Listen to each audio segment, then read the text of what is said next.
to fight on the landing ground.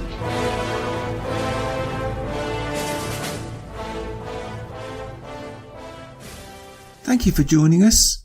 You are listening to A Radio, and this is the Morning Moment.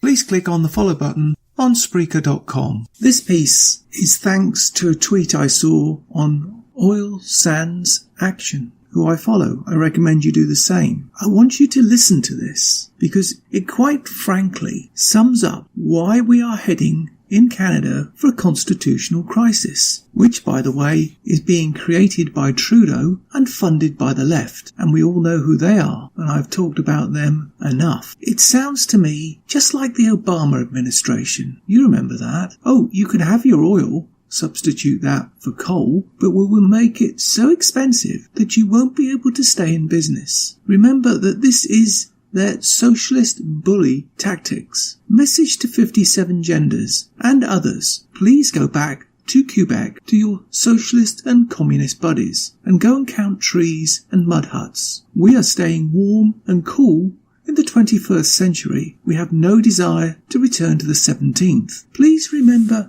their true colours in 2019, because the socialist media will do their best to block, hide and outright censor any view they are instructed from Liberal Socialist HQ in Quebec to block. Take a listen. Any comments you see like this, please save, because they will disappear. And oh yes, I nearly forgot. This piece is from CTV News, if you can find it. Here's the other question, Minister. Saskatchewan wants you to take tougher measures. They're asking you should cut off transfers to BC. And there's a rationale, because your government has already been prepared to withhold money from provinces like Saskatchewan from the promised $2 billion low-carbon economy fund if they don't come on board your government's climate change agreement. Raising the question, why is your government willing to withhold funds from Saskatchewan if they don't join your policy idea on carbon,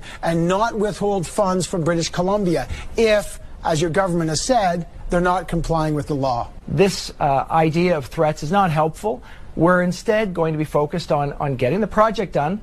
I want Canadians to know that we will do that, and do it in a way that addresses the issues, which we've done through things like the Oceans Protection Plan.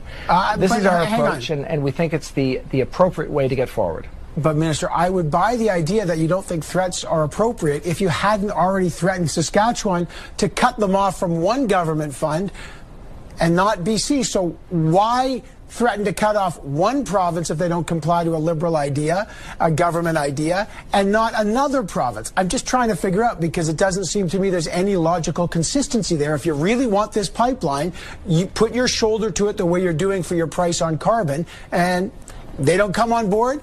Same threat to Saskatchewan you make to BC. Cut them off. Suffice it to say, Evan, that I don't see those two things as analogous. You can find more at aradio.wordpress.com, where you can find links to us on Twitter, Facebook, Instagram, iTunes, iHeartRadio, Gab and email. You can now find us on Spotify. Just go to the podcast section and type Canadian Politics with a Twist and you'll find us. We are continuing to reach out to you, so please pass on the links. Please click on the follow button on Spreaker.com. You can listen to all my morning moments at Spreaker.com under A Radio, that's EHRADIO,